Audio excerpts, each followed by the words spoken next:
Iba talaga ang pakiramdam kapag angat ka sa lipunan. Kilala ang aming angkan dito sa malayong probinsya na kinasasakupan ng Visayas. Politiko ang mga magulang ko mula sa mga lolo at lola ko. Karoms ako si Reden, not my real name. This story happened noong college pa lamang ako. My parents decided na dito na lamang ako mag-aral sa statue ng aming lalawigan. Anila, halos same lang din naman daw sa mga malalaking university sa Manila.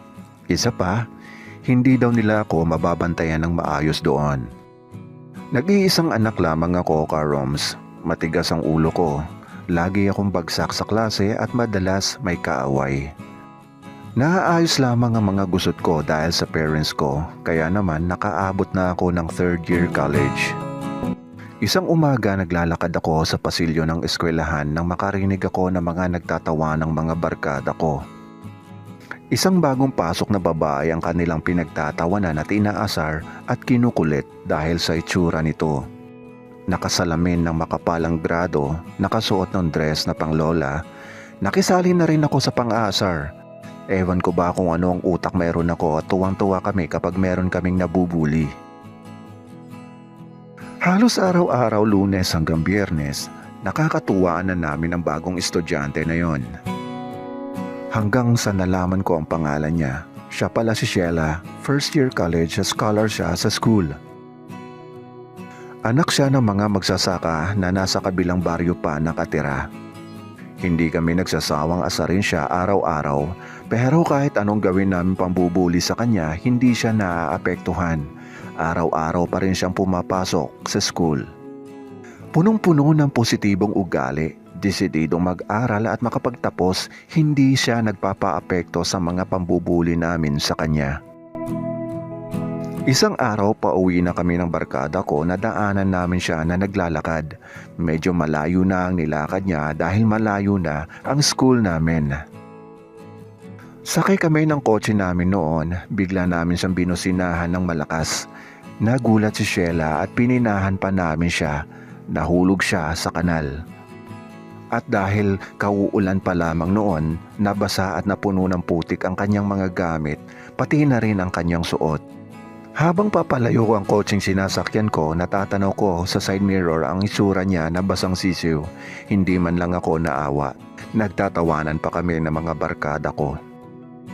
Todo saway naman ang mga magulang ko nang malaman nila ang mga kalokohan ko. Pero sadyang napakatigas na ng ulo ko.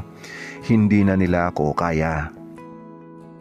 Isa nga ito sa mga dahilan kung kaya ayaw na nila ako pag-aralin sa Manila. Kinabukasan, araw ng Biyernes, tahimik ang mga barkada ko. Wala daw si Sheila, hindi pumasok. Nanalo daw ako sa pustahan namin. Pinagpustahan kasi namin na kapag nagawa ng isa sa amin na hindi papasukin si Sheila ng isang araw, ay siyang panalo. Ang hindi ko alam, may sakit pala si Sheila. Kung marami akong kaibigan, marami rin akong kaaway. Marami rin ang hindi natutuwa sa mga ginagawa ko.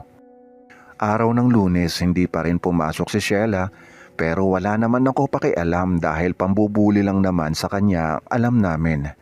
Martes, Miyerkules, Huwebes, wala pa rin siya. Hanggang dumating ang Friday, foundation day ng school. May program. Hindi naman talaga ako mahilig manood ng mga ganitong programa. Naisipan ko nang umuwi sa bahay dahil boring at nakukornihan ako sa mga palabas. May mga sumasayaw, may mga kumakanta, ayaw ko ng ganon. Palabas na ako malapit sa gate nang makarinig ako ng magandang boses ng babaeng kumakanta. Nakuha niya ang atensyon ko. Napalingon ako dahil medyo malayo ang stage at nagsilapitan ng mga estudyante para makapanood. Hindi ko maaninag ang itsura ng babaeng nagigitara at kumakanta dahil sa malaanghel ang boses niya. Ang ganda ng pagkakanta niya, tagos sa puso. Saglit akong napatigil sa paglalakad at bumalik ako papunta sa stage para malapitan ko siyang makita. Habang papalapit ako, malinaw kong naririnig ang maganda niyang tinig. Malinaw ko ring naaaninag ang maganda niyang itsura. Nagulat ako nang mamukhaan ko siya at naririnig ko sa mga katabi kong estudyante rin na sinasabi ang pangalan niya. Wow, ang galing naman ni Sheila. Tama, si Sheila nga ang aking nakikita sa stage. Ibang-iba ang itsura niya. Hindi nakasuot ng makapal na salamin. Bumagay ang suot niyang damit sa kinakanta niya. Halos lahat nakinig at nanood sa kanya. Ewan ko ba, nang makita ko siya sa ganitong anyo ay may kung anong tumusok sa puso ko. Natulala ako sa kanya. Hanggang isang masigabong palakpakan ang narinig ko, tapos na pala siya sa pagkanta. Naglalakad na ako palabas ng gate at umuwi na ako sa bahay dahil gusto ko na magpahinga. Nang nasa bahay na ako, hindi ko maalis sa isip ko ang babaeng napanood ko kanina lamang sa stage. Ang kanyang malaanghel na boses ay siyang paulit-ulit kong naririnig. Hindi ako mapalagay. Sabado hanggang Linggo hindi ako lumabas ng bahay kahit anong aya sa akin ng mga barkada. Araw ng Lunes, maaga akong pumasok. Nauna ako sa mga barkada ko, diretso na ako sa room. Hindi na ako tumambay pa sa pasilyo. Alam ko na naman ang gagawin kasi nila. Mambubuli na naman at magpapapansin sa ibang mga estudyante. Pakiramdam ko ng araw na iyon ay nagsawa na ako at na-realize ko na hindi na maganda ang mga ginagawa namin. Gustong-gusto ko nang makita si Sheila na alam ko na isa sa mga inaabangan ng mga barkada ko para inisin na naman. Pero nahihiya na ako. Tinatawag na ako ng mga barkada ko pero hindi na ako lumabas ng room. Nagstay na lamang ako. Naririnig ko na ang mga sigawan. Alam ko na si Sheila na ang dumadaan. Pero puro papuri ang mga naririnig ko patungkol kay Sheila. Ilang araw din akong tahimik at hindi na muna nakisama sa mga barkada. Nanibago na sila sa malaking pagbabago ko. Araw ng Biyernes, nagpahuli ako ng uwi dahil ayaw ko sumabay sa mga barkada ko. Pero isang kapahamakan pala ang naghihintay sa akin. May mga kalalakihang nag-abang sa akin sa aking daraanan. Ginulpi nila ako at sinaktan. Hindi ko nagawang manlaban dahil marami sila. Gumanti sila sa akin. Isa sila sa mga nakaaway namin. Nawalan ako ng malay at malalaking sugat ang natamo ko. Pero nagising ako na nasa maliit na bahay. Ikinagulat ko ay isang magandang babae ang nabungaran ko. Si Sheila. Ayon sa kanya, nakita daw niya akong pinagtulungan ng 5 mga kalalakihan na mula sa kabilang school. Binugbog ako at nawalan ng malay. Tiyempo namang ginabi na rin siya ng uwi dahil may tinapos na project. Tamang-tama naman at sinundo siya ng tatay niya kung kaya naiuwi nila ako sa bahay nila para gamutin. Dahil hindi naman nila alam kung paano pumunta sa bahay namin. Ngayong umaga nga daw umalis ang tatay niya para magpunta ng munisipyo upang i-report na nasa bahay nila ako. Nagpapasalamat ako kay Sheila. Utang ko sa pamilya niya ang buhay ko. Kung hindi dahil sa kanya ay baka wala na ako. Humingi na rin ako ng tawad sa mga ginawa kong pambubuli sa kanya. Kinatanghalian, dumating na ang mga magulang ko at sinundo na nila ako. Matapos maglakas ng loob na maging saksi ni Sheila sa nangyari, kaagad namang nahuli ng mga pulis ang mga nanakit sa akin. Naglakas loob na akong ipagtanggol siya sa mga barkada kong nambubuli sa kanya.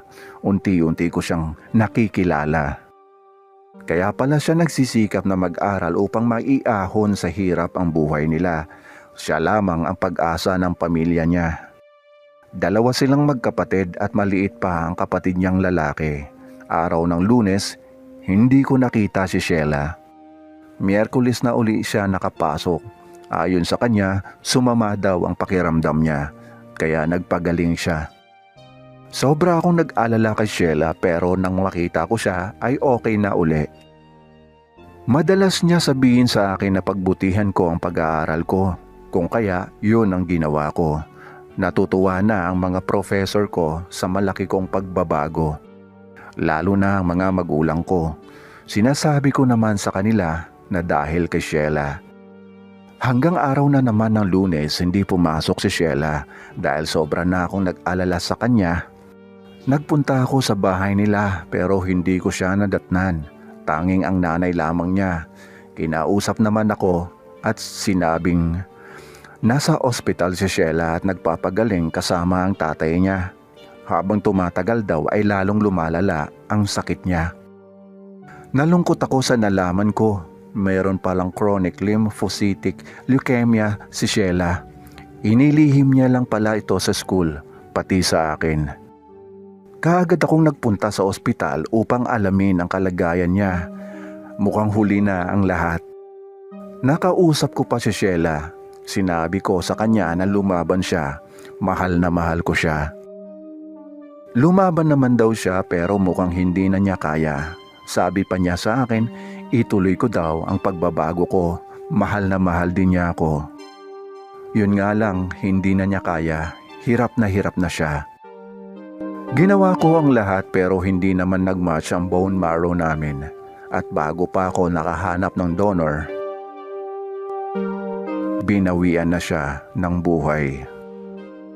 Pakiramdam ko, Kuya Roms, nawalan ako ng isang bahagi ng aking puso. Pero ganun pa man, ipinagpatuloy ko ang aking buhay, ang aking pagbabago. Nakapagtapos ako ng pag-aaral, Kuya Roms, at hindi ko kinalimutan ang pamilya ni Sheila. Gumawa ako ng paraan para maiangat ang buhay nila. Ipinagpatuloy ko ang pangarap ni Sheila sa kanila.